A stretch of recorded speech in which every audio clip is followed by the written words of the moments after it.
చట్టాలను గౌరవించేటువంటి వ్యక్తులు మన పార్టీలో ఎవరు కూడా ఉండరు.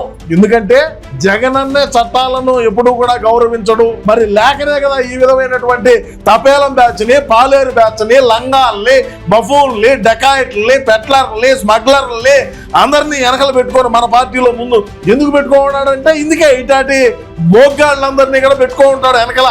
ఈ హౌలేగాడు ఏం మాట్లాడినాడు గతంలో? ఈ హౌలేగాడు మంత్రిగా ఉన్నప్పుడు హిందూ దేవాలయాల మీద జరిగినటువంటి దాడుల గురించి, ఆ దాడులు ఏం మాట్లాడినాడో వినండి. మీకు ఒకసారి నేను వినిపించే ప్రయత్నం అయితే చేస్తా. ఒకసారి. నమస్కారం ప్రజలారా. మన పార్టీకి సంబంధించినటువంటి మాజీ శాసనసభ్యుడు, మాజీ మంత్రి, మరి అదే విధంగా గతంలో ఆయన మాట్లాడినటువంటి భాష కావచ్చు, ఆయన అప్పటి ప్రతిపక్షంలో ఉన్న చంద్రబాబు నాయుడు గారిని కావచ్చు, పవన్ కళ్యాణ్ గారిని కావచ్చు, నారా లోకేష్ గారిని కావచ్చు, మన మాజీ మంత్రి ఎవరైతే ఉన్నారో ఆయన చేసినన్ని వ్యాఖ్యలు, అనుచితమైన వ్యాఖ్యలు ఇంకెవడు చేసున్నాడు. ఆయన ఎవరో కాదు, మన కొడాలి నాని. సరే, ఆయన వచ్చి నిన్న ఏదో మాట్లాడుతున్నాడు. ఏం మాట్లాడుతున్నాడు అనేది విని మనం కూడా విశ్లేషణ చేయాల్సినటువంటి అవసరం ఉన్నది. చేద్దాం. ఎందుకంటే మళ్ళా రాబోయే రోజుల్లో అన్న ప్రధాని అయితే వీళ్ళు కూడా కేంద్రంలో మంత్రులు కావాలి కదా. మనం అందుకోసం అని చెప్పి మన ఈ పోరాటం కూడా. సరే, ఏం మాట్లాడుతున్నాడు అనేది విందాం. చెప్పినైనా ఎవరన్నా ప్రశ్నించినప్పటికీ, లేకపోతే మీద విమర్శలు చేసినప్పటికీ ఏయో కొత్త కొత్త చట్టాలన్నీ తీసుకొచ్చి జైల్లో బంధించి ఏ యొక్క నొక్కేయాలు ఉన్నటువంటి ప్రయత్నంలో ఈ కూటమి ప్రభుత్వం ఉంది.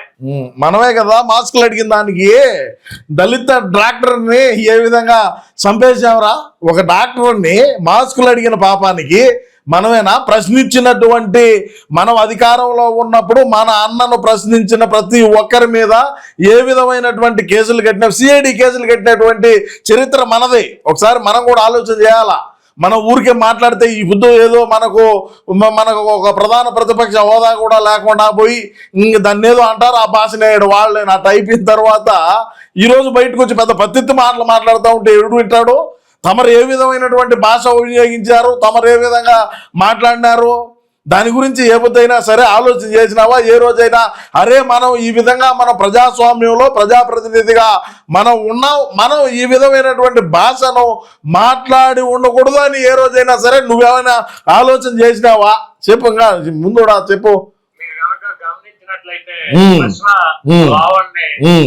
కొత్తగా ఉప్మా చట్టం, ఇడ్లీ చట్టం తీసుకొచ్చి ఉప్మా చట్టం, ఇడ్లీ చట్టం తీసుకొచ్చి చూడండి ప్రజలారా, చట్టాలంటే కూడా ఏ విధంగా మాట్లాడుతున్నారు. చట్టాలను గౌరవించేటువంటి వ్యక్తులు మన పార్టీలో ఎవరు కూడా ఉండరు. ఎందుకంటే జగన్ అన్నే చట్టాలను ఎప్పుడు కూడా గౌరవించడు. మరి పోలీసు వ్యవస్థ అంటే కూడా గౌరవం లేదు, మరి న్యాయస్థానాలన్నా గౌరవం లేదు. మరి లేకనే కదా ఈ విధమైనటువంటి తపేలం బ్యాచ్ని, పాలేరు బ్యాచ్ని, లంగాల్ని, బఫూల్ని, డకాయిట్లని, పెట్లర్ని, స్మగ్లర్ని అందరినీ వెనకలు పెట్టుకొని మన పార్టీలో ముందు ఈయన పెట్టుకోండేది. ఎందుకు పెట్టుకోన్నాడంటే ఇందుకే ఇటాటి బోగ్గాళ్ళందరినీ కూడా పెట్టుకుంటాడు వెనకల. చట్టాలంటే ఏ విధంగా గౌరవిస్తారో చూడండి, చట్టాలను ఏ విధమైనటువంటి భాషతో మాట్లాడుతున్నారో చూడండి. అంటే మనకు చట్టాల గౌరవం లేదు, వ్యవస్థలు, న్యాయ వ్యవస్థలన్నా కూడా గౌరవం లేదు. అతని మీద దేనికి కేసులు కట్టారు? ఈ హౌలేగాడు ఏం మాట్లాడినాడు గతంలో? ఈ హౌలేగాడు మంత్రిగా ఉన్నప్పుడు హిందూ దేవాలయాల మీద జరిగినటువంటి దాడుల గురించి, ఆ దాడులు ఏం మాట్లాడినాడో వినండి. మీకు ఒకసారి నేను వినిపించే ప్రయత్నం అయితే చేస్తా. ఒకసారి మీరు కూడా వినండి. అంటే అంత కండ కావరంతో మాట్లాడినటువంటి మాటలు వినండి. అట్లాగే చూడండి, లాస్ ఏమి లేదు. వెండెత్తుకుపోతే 6 లక్షలు 7 లక్షల రూపాయలు, దాంట్లో మిల్లు కట్టేది లేదు, మిద్దులు కట్టేది లేదు. అంతర్వేదిలో 1 కోటి రూపాయలు రథాన్ని తగలబెడితే ప్రభుత్వం రథం చేయండి, దేవుడికి పోయేది. ఇట్లాంటి బోగాళ్ళందరూ కూడా ఆయనకి సపోర్ట్ చేయటం, ఎవరైతే ప్రశ్న ఉన్నాడో ఆయనకి సపోర్ట్ చేయటం ఈ బోకులందరూ కూడా. అంటే ఇతను మంత్రిగా ఉన్నప్పుడు, జగనన్న ముఖ్యమంత్రిగా ఉన్న రోజుల్లో ఏ విధమైనటువంటి భాషను మాట్లాడినారనేది ఒకసారి మీరు ఆలోచన చేయండి ప్రజలారా.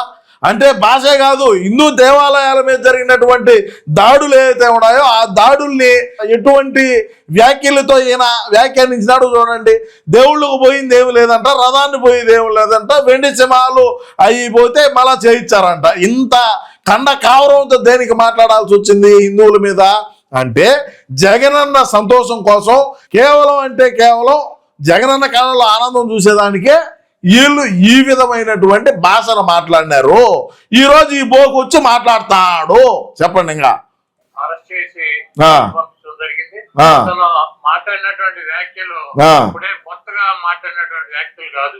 ఎందుకంటే ఈ రాష్ట్రంలో ముఖ్యమంత్రులుగా ఉప ముఖ్యమంత్రులుగా అనేక రకాలైనటువంటి పదవుల్లో ఉన్నటువంటి వ్యక్తులే అంతకన్నా ఇంకా భయంకరమైనటువంటి భాషలో మాట్లాడినటువంటి పరిస్థితి ఉంది. అందులో నువ్వు కూడా ఉన్నావు కదా. అవులే, అందులో నువ్వు కూడా ఉన్నావు కదా. నువ్వేమి పెద్ద ఇది మాట్లాడినట్టు, నువ్వు పెద్ద సాంప్రదాయంగా మాట్లాడినట్టు ప్రస్తుతానికి ఉండేవాళ్ళు ఇంకా ఎక్కువ మాట్లాడినారని చెప్పి కూర్చున్నావే. నువ్వేడికి వినావు, నీ భాష చెప్పావు. నేను కూడా గతంలో కండ కావరంతోనే మాట్లాడినాను, నేను ఒక మంత్రిగా ఉన్నానని చెప్పి మాట్లాడినాను. మరి జగనన్న కళ్ళల్లో ఆనందం చూడాలని చెప్పి మిలిటరీ నాకు ఇచ్చినటువంటి స్క్రిప్ట్నే నేను ఫాలో అయినాను అని చెప్పాలి కదా. నువ్వు చెప్పు. అతను కొన్ని ఒక సంవత్సరం కాలం నుంచి కూడా పవన్ కళ్యాణ్ ఎక్కువ అతని గురించి మాట్లాడతాం, అతని మీద పోస్టులు పెడతాం, ఇవన్నీ జరుగుతున్నాయి. పోస్టులు పెట్టడం జరిగినా లేకంటే దానికి కూడా ఒక హద్దు ఉంటుంది.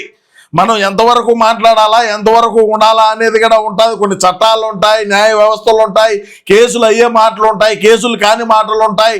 మరి అదే విధంగా చూసుకుంటే గతంలో మన సోషల్ మీడియా పనిచేసినట్టే చేయాలా అంటే ఇది కూటమి ప్రభుత్వం కదా. కూటమి ప్రభుత్వంలో ఏ విధంగా ఉంటుంది? గతంలో పవన్ కళ్యాణ్ గారి గురించి విమర్శలు చేసినటువంటి వాళ్ళ పరిస్థితి ఏమైంది? బోరిగడ్డ అనిల్ పరిస్థితి ఏమైంది? మన పార్టీలో ఉన్న పోసాని కృష్ణ మురళి పరిస్థితి ఏమైంది? మరి అదేవిధంగా కన్యరత్న శ్రీరెడ్డి గారు అంటే మరి ఆమె క్షమాపణ లేఖ కూడా రాసింది. ఒక అడుగు ముందుకేసి మనమే చెప్పినాం, క్షమాపణ లేఖ రాయండి నారా లోకేష్ గారికి, ఇటైనా సరే ఒకరు ఏదైనా మనకు కొద్దిగా తగ్గుతుందేమో ఎఫెక్ట్ అని చెప్పి అంటే ఆమె క్షమాపణ లేఖ కూడా రాసి పెట్టారు నారా లోకేష్ గారికి.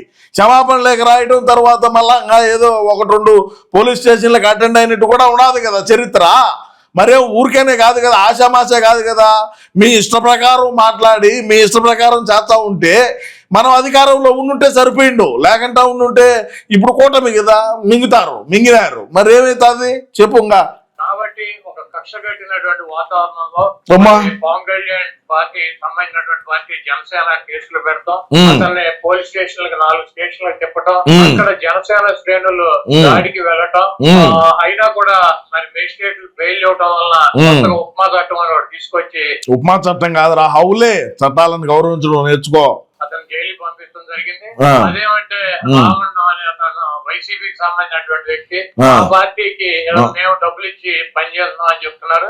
మీరు కనుక ఈ మొత్తం ఈ జరిగినటువంటి సంఘటన మనం పరిశీలించినట్లయితే తెలుగుదేశం పార్టీ వాళ్ళు ఎక్కడ కేసులు పెట్టలేదు అతని మీద. తెలుగుదేశం పార్టీ వాళ్ళు ఎక్కడ కూడా పోలీస్ స్టేషన్ కి వెళ్ళి దాడులు చేయలేదు. తెలుగుదేశం పార్టీ ఎక్కడ కూడా అతని గురించి కానీ అతను సోషల్ మీడియాలో కానీ రావణ్ చెడ్డవాడనో లేకపోతే అతని గురించి ఎక్కడ కూడా విమర్శలు చేయట్లా. ఎవరైనా చేసేదంటే తెలుగుదేశం పార్టీకి సంబంధించినటువంటి పేటీఎం బ్యాచ్ మీడియా. సరే, ఇప్పుడు ఇంతకు ముందు ఏం మాట్లాడినాడు? మా పార్టీకు రావణ్కు ఏం సంబంధం లేదు అని చెప్పి వ్యాఖ్యానం చేశాడు మన గుట్కా.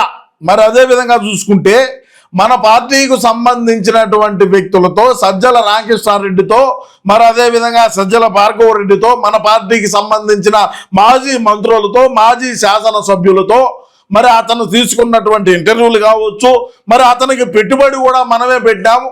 25 లక్షల రూపాయలు పెట్టుబడిని మనమే పెట్టి చేయించినామని చెప్పి మరి వివిధ రకాలుగా వివిధ మాధ్యమాలలో మరి ప్రచారాలు జరుగుతూ ఉన్నాయి. మరి అది వాస్తవం ఎంత లేకంటే ఏందనేది పోలీసులు దాన్ని ఆరాధించారు. మరి అతనికి ఎక్కడి నుంచి డబ్బులు వచ్చినాయని, ఎక్కడ ఎక్విప్మెంట్ మంచి చెడ్డ ఉంటాయి కదా, వీటన్నిటిని కూడా ఉంటాయి. వాడుకొని వదులు దొబ్బడంలో మన పార్టీకి సంబంధించి మన పార్టీకి మించినోడు ఎవడు కూడా లేడనేది ఈ సందర్భంగా మనకు స్పష్టంగా అర్థమవుతుంది ప్రజలారా. ఎందుకంటే గతంలో కన్యరత్న శ్రీరెడ్డి గారు ఏ విధమైనటువంటి వ్యాఖ్యలు చేసినారు, ఏ విధంగా అన్నను మళ్ళా కూడా అదే కుర్చీ మీద కూర్చొని పెట్టుకోవాలని ఇష్ట ప్రకారంగా మాట్లాడమని చెప్పినారు.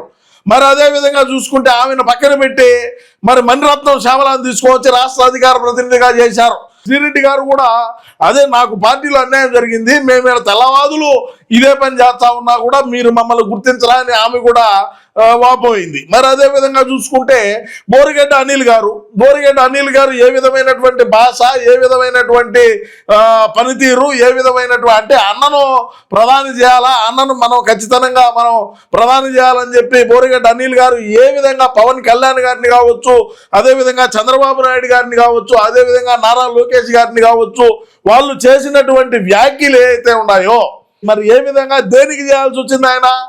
మరి బోరిగడ్డ అనిల్ గారు ఎందుకైనా ఆ విధంగా మాట్లాడాల్సి వచ్చిందంటే అనుకోసమే కదా.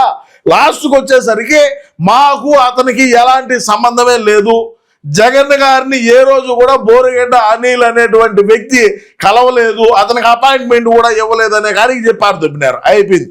ఇంకపోతే పోసాని కృష్ణమురళి హైదరాబాద్లో ప్రెస్ క్లబ్లో కూర్చొని ఇష్ట ప్రకారంగా ఏ విధంగా పవన్ కళ్యాణ్ గారిని దూషించి తోలనాడి దుర్భాషలాడి వాళ్ళ ఇంట్లో కుటుంబ సభ్యులని ఆయన చేసుకున్న పెళ్లిళ్ళ విషయం కావచ్చు, మరి అదేవిధంగా పవన్ కళ్యాణ్ గారి బిడ్డల గురించి కావచ్చు ఇష్ట ప్రకారంగా మాట్లాడినటువంటి సందర్భాలు కోకొల్లలు ఉన్నాయి. పోసాని కృష్ణమురళి మీద కేసులు అయినాయి. పోసాని కృష్ణమురళి లోపలికి వీడాడు. మరి లోపలికి పోయిన రోజు తూతూ మంత్రంగా ఒకటి, ఎందుకంటే పోసాని కృష్ణమురళిని ఎందుకు మన పార్టీకి దగ్గరికి తీసిందంటే పోసాని కృష్ణమురళికి పదవి ఉండింది కాబట్టి, ఇంకా మా పార్టీ ఓడే మా ఓడే అని చెప్పి ఇంకా తుద్దు మంత్రంగా బయటికి తెచ్చి ఇచ్చిపెట్టినారు. ఇంకా రాజకీయాలకు నాకు సంబంధమే లేదురా అని 2 చేతులు ఎత్తి గట్టిగా తపట్లు కూడా దండం పెట్టేశాడు. అట్లా ఈరోజు మన కొడాలి నాని మాట్లాడేటువంటి మాటలు ఎట్టున్నారంటే గతంలో ఈయన చేసినట్టు ఈయన మాట్లాడిన మాటలు ఇవన్నీ కూడా మర్చిపోయి ఈరోజు నేను పెద్ద పత్తెత్తినైనాను 11 వచ్చినాక అని చెప్పి మాట్లాడితే మనల్ని ఎవరు నమ్మేటువంటి పరిస్థితిలో లేరు. హిందువుల గురించి, హిందూ దేవాలయాల గురించి, హిందూ ధర్మాన్ని, హిందువులను మరి కించపరిచే విధంగా ఎవడైనా వ్యాఖ్యలు చేసినా కూడా ఎవడి మతం ఓడికి గొప్ప, ఎవడి కులం ఓడికి గొప్ప, ఎవడి ప్రాంతం ఓడికి గొప్ప, కానీ ఏలెత్తి ఖచ్చితంగా ఒక మతాన్నే కానీ, ఒక కులాన్ని కానీ, ఒక ప్రాంతాన్ని కానీ మనం మాట్లాడేటువంటి మాటలు ఏవైతే ఉన్నాయో వాళ్ళు మతాన్ని కిందపరిచే విధంగా మాట్లాడితే ఖచ్చితంగా ఈ విధంగానే జీవితాలు తగలబడతాయి. నువ్వు కూడా గతంలో ఏ విధంగా హిందువుల గురించి, హిందూ దేవాలయాల్లో ఉండే విగ్రహాలు వాళ్ళు ఎవడైతే దుండగులు ఉంటారో వాళ్ళు వచ్చి ఆ విగ్రహాలను ధ్వంసం చేసిన రోజు, నువ్వు మాట్లాడిన రోజు నిన్ను కూడా ఇదే విధంగా చెప్తూ కొట్టి నీకు మంచి మాటలు 4 చెప్పుంటే నువ్వు ఈరోజు మీడియా ముందుకు వచ్చి కూడా మాట్లాడవని చెప్పి నీ సందర్భంగా తెలియజేసుకుంటూ, ఏది ఏమైనప్పటికీ రాష్ట్ర ప్రజలారా, మన అన్న వాడుకొని వదిలి మింగడంలో మనోడిని మించినోడు లేడు రాబోడు కూడా. ఎందుకంటే విజయసాయి రెడ్డి అటోడినే వాడుకొని ఈరోజు మనం పక్కన పెట్టేటటువంటి పరిస్థితి. ఇంకా ప్రశ్న రావన్లేటోళ్ళు, లేకంటే బోరిగడ్డ అనిల్ దేంది, శ్రీరెడ్డి దేంది అని మనోళ్ళు ఇంకా రకరకాలైనటువంటి వ్యాఖ్యలు చేస్తూ ఉంటారు. ఏది ఏమైనప్పటికీ కూడా ప్రజలారా, కొడాలి నాని చేసినటువంటి వ్యాఖ్యల పైన మీ అమూల్యమైన అభిప్రాయాన్ని తప్పకుండా కామెంట్ రూపంలో అయితే తెలియజేయండి. నమస్కారం.